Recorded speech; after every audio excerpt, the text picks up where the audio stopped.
Seaside Shadows, and welcome to Spooky Story Sunday. Your ghost hostess this evening is me, Courtney, the founder of Seaside Shadows, and you may have seen me a lot lately on Witchy Wednesdays and some Cemetery Saturdays, but I haven't been around for the Spooky Story Sundays as much these past few weeks, so I'm very excited to be here with you tonight discussing one of the most notorious Connecticut ghost stories and legends. We're discussing it over the fire, the perfect place for a ghost story. So when you see the smoke rising, know that that's how all our ancestors told their best ghost stories, to add some spooky flair. But if the smoke does go in my eyes, you may notice I'll stand up just to make sure that I can still tell you the story. But what is the most notorious story that has been known not just around the state of Connecticut or through New England, but through the country and through the world? And it is the story of the ghost town of Dudleytown, a town which we get asked about quite regularly by our guests and visitors. And Dudleytown sits in Cornwall, Connecticut, in the northwest corner of our little nutmeg state. And Dudleytown was not always something that would have been scary to ask about. In its heyday, it seems like it would be the place where everyone wanted to visit. But now, you are not allowed to go there. There's constant police presence ensuring that you cannot go there. And those who have snuck into the woods and not gotten caught swear they don't even hear birds chirping, animals running, and it's a deafening silence. And they walk through a town that's left with nothing but remnants. Even 30 years ago, there were just old foundations left of old homes and churches and meeting houses that were left quickly.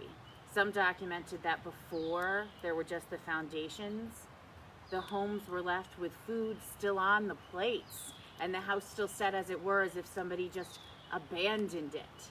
There have been people who have wondered over the years what has caused Dudleytown to be this abandoned haven, this home for darkness, the place where no one can go. Was it simply because the land itself was not fertile? Or was there a curse that was responsible? Lots of people have tried to look into the reasons why and decided that it must have been the lack of fertile land and business going out west, going into the 1900s, and that's why the ironworks there didn't do as well. But why would you leave your home as such? And why would the terrible travesties that were documented over a 100-year period happen in Dudleytown? And we're going to talk about that tonight. It is documented here in mysterious New England, and this is over 40 years ago. All that's left of Dudleytown is history, and that's mostly material for a collection of strange and tragic stories. Nobody goes up there anymore, except strangers and tourists, and they don't know better. Or do we? It's said that shortly after this book was written, it became widely known just how terrible Dudleytown was when Ed and Lorraine Warren did a TV special on Halloween in Dudleytown itself, and determined that it was not just haunted by the paranormal or elementals, but that the devil himself had walked through there, that it was a demonic place. So what on earth happened? Let's do a little reading about how Dudleytown got established, shall we? It sits in the charming valleys of western Connecticut, and since the last inhabitant packed up in the early 1900s, the Dudleytown remains are overlooking the village of Cornwall and have been relatively undisturbed. That, of course, has changed over 40 years. They're somewhat disturbed, but still quiet. It remains quiet and peaceful in the center of old Dudleytown. All right, not so bad. Quiet woods, just a ghost town, right? But where did all the bad luck start? Well, the town was founded by the Dudleys, of course. And the Dudleys, as it were said to have been responsible for some bad luck over in England. So let's do a little reading. They say the Dudley curse started in the reign of England's King Henry VII from 1485 to 1509, when some early ancestors of the Dudleys who first came to America met untimely ends. In the early years of the 16th century, when Edmund Dudley had his head chopped off on orders of the king. That's pretty bad luck, wouldn't you say? It was after he made himself a general nuisance among members of the court. So no grave thing that got him beheaded. He just annoyed people. I mean, I guess you'd have to be pretty annoying, but still, it would seem the curse might start there. Later, Edmund's son, John, Duke of Northumberland, plotted to take over the throne of Edward VI by trying to engineer the marriage of his son, Lord Guilford Dudley, to Lady Jane Grey, who had been proclaimed queen for a brief time after Edward died. Some say that Northumberland even had a part in hastening the death of the king. In any event, the plot failed, and both Dudleys and Lady Jane literally lost their heads. Bad luck definitely could start with beheading in this family in England for 2 generations. With all of this going on, Lord Guilford Dudley's brother returned home from a campaign in France, bringing with him a case of the plague. Right? Which he promptly passed along to all of his own troops, killing nearly all of them. Can you imagine? Your ancestors are beheaded, and then you walk around with the plague and kill everyone in your life. Most of them that died spread the plague to thousands of British citizens at that point. To say that the Dudleys were bad news in the 16th century England would belabor the obvious. The Dudley curse was already working overtime, and we're not even here in Connecticut. Still, another of the Dudley brothers, the Earl of Leicester, became a favorite of Queen Elizabeth and never lost his head, but he finally left England under mysterious circumstances, never to return. It was Leicester's direct descendant, William Dudley, the direct descendant of the mysterious vanisher, who came to Connecticut and settled originally in Guilford. But even though they enjoyed their home on the shores of Long Island Sound, William Dudley's great-grandsons were the one who gave their family the new name to the home in the Cornwall Hills, where they came back from war in the mid-1700s, the French and Indian War. People say that the curse transported by William Dudley across the Atlantic to Connecticut was dormant for a bit during that time, after his descendants moved to Dudleytown. I'm getting a little engulfed in smoke. They don't want me to tell you of their curse, but we will anyway. But it lay dormant for a bit until they moved to Dudleytown. Not many years passed, however, after moving before one of the Dudley brothers was touched by the family jinx. The victim was Abiel Dudley, who lived on the village long after his brothers had departed. He was doomed to spend his declining years as a mentally enfeebled public charge, his properties managed by a custodian named by the town, his failing body farmed out to the lowest bidder at the annual pauper auction. William Tanner, a neighbor and contemporary of Beale Dudley, lived even longer, but for many years before his death, they say he was half crazy and completely dependent on his family.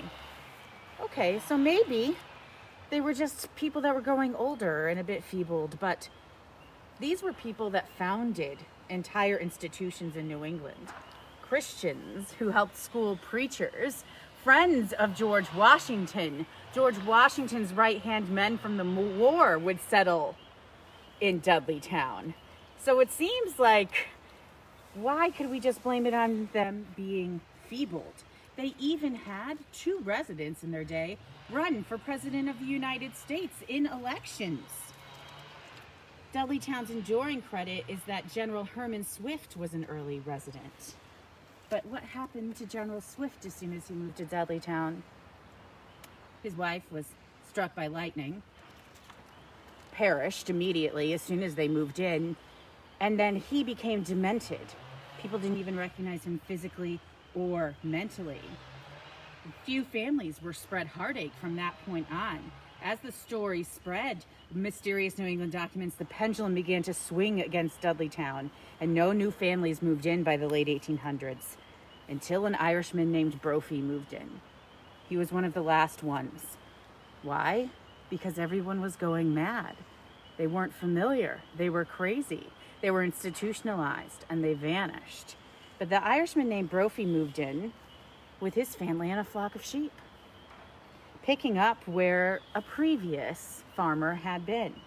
Brophy lost most of his sheep in the country shortly after moving in.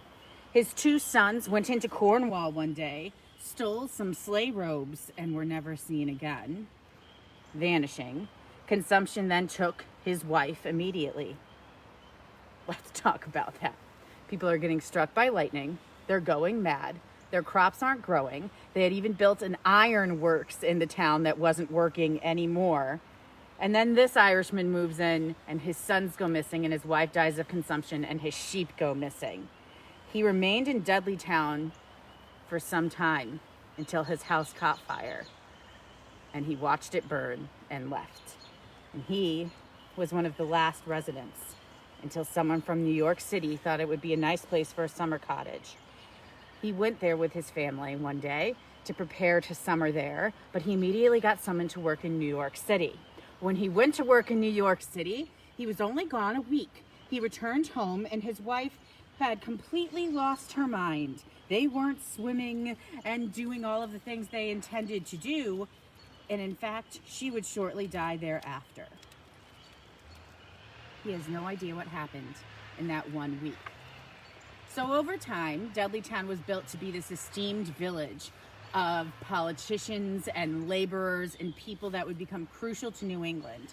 And they were crucial and they were important before they moved to Dudleytown.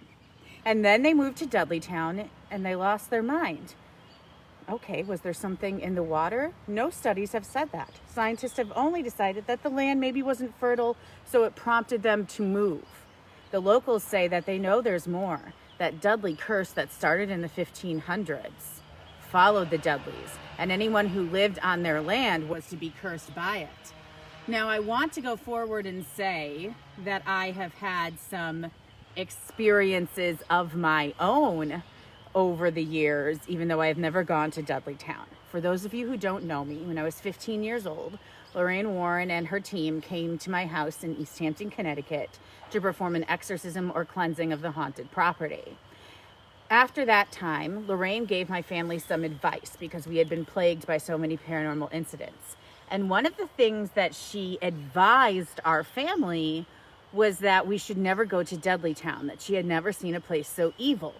I, of course, when I felt safer over the years, would do little bits of research here and there and thought, it must just be a place that's in the woods. It surely can't be anything too bad. But hearing Lorraine's voice in my mind and trusting her, I never went to Dudleytown. But I've gone near Dudleytown. And I, in fact, was visiting a grave site about a year ago. And I was visiting a gravesite that you may be familiar with from episode 1 of Cemetery Saturdays with Mr. Benjamin Talmadge. And I had also gone to get some garb for one of our Seaside Shadows reenactments.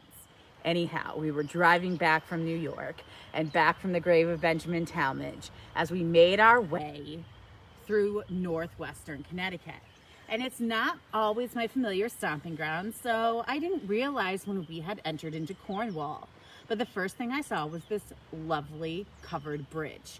And we actually pulled over the car and took a picture of the covered bridge because it just looked so spectacular. There was a little bit of snow. It was late spring. As we drove through the covered bridge and continued on our journey homeward, I was looking out the window into the woods, which are quite majestic up there, when I saw something I wasn't familiar with. And I'm a spirit medium, and I've seen spirits and I've seen hauntings, but I wasn't even thinking about that at this point. I was just going through the covered bridge and I looked in the woods and I saw this, what appeared to be small, human-ish creature, but not quite, almost playing some sort of pipe as if trying to call to something. And he was lurking, kind of hunched over the river, this small, shadowy type being. I immediately tapped my husband and said, "Did you see that?" But driving, he had not. And I got this pit in my stomach, this sense of darkness, that something was wrong. And then we saw signs for the dark entry road, the last of the carriage trails that leads into Dudleytown. And we had just been on the outskirts of it in Cornwall. And that pit in my stomach grew. There was something there. Something lingered. Something dark. Evidence that Dudleytown was not just a place that had infertile soil, but Dudleytown was a place that had some sort of curse. Now, there have been people who have differentiated over the years on what exactly the paranormal cause is there in Dudleytown and what people experience. So over the years, we've heard everything, like I said, from just the silence. Even now, at night, you can hear all the birds calling in my yard. Can you imagine going there and never hearing a sound? Or walking past a house that had still been set up with food on the table? It would make one wonder, and it would make you think they left hastily. But that's a pretty simple paranormal experience, that nothing can live there, animal or human. But what of the ghosts that are said to be there? The ghosts of those who died, who have gone demented. And that's the other thing. No infertile soil is going to make people lose their mind so that they can't speak. It's not going to make lightning strike your spouse. It's not going to make your house burn down and your entire family go missing the moment they go into town. That is something sinister, and it's not something human. And I agree with Lorraine after reading the accounts of these people about the lightning and the fire and the missing and the madness. The list of madness is not just applicable to the elderly, but people of all ages. It's something sinister going on there. And here's something yet. People always say, well, you can sneak in there. And I told you people have. And if you go on YouTube, you can see that people have gone into Dudleytown. I don't even want to watch the videos of people going into Dudleytown. And there's a reason. Now, there is a Dark Forest Association who owns the property to this day. So it is a private property. I highly encourage you not to trespass and get arrested. But I started thinking about the fact that the Dark Forest Association claims that there's nothing paranormal with the land. But it's an ensemble of notorious families and perhaps some descendants of the Dudleys who form this association. And they claim it's just forest and they don't want anyone there. I can believe that. But why did you name yourself such a foreboding name? And why? Pray tell, do you have constant police presence if there is nothing to hide? I can get the not wanting trespassing, but the constant presence implies to me that they know too that something is wrong. Now, the books I have in my hand, Mysterious New England and Legends of Connecticut, both have very long stories about the history of Dudleytown from the 1800s. And if you go and read blogs like Damned Connecticut and others, you'll get more modern accounts of what is going on. No one knows for certain. But there is a curse of the Dudleys. It started with beheadings. It led to the plague. And some say that it was documented that a terrible plague was brought into the village, a terrible disease. And it was a disease that made people mad, and it was one of the Dudleys' curses that brought that in. But how could a plague affect just one village? And how could it make people and animals go missing and not ever resurface in any other town? There's a lot that remains to be investigated here, but I don't know. Maybe it should be better left a secret. What do you think? Let us know in the comments what you think of Dudleytown. Have you heard of any other experiences? Have you seen the elemental being by the river? Do you think the Dudleys were cursed? Or do you think it was just bad land and people's work was better suited for West? I'll let you decide, but I will tell you I won't be going there. Now, let us know in the comments what you think about Dudleytown. If you want to send tips tonight, there is a link here. I thank you for joining our Spooky Story Sunday, and I can't wait to see you for the next one. Be careful. We don't want any new ghost towns in Connecticut.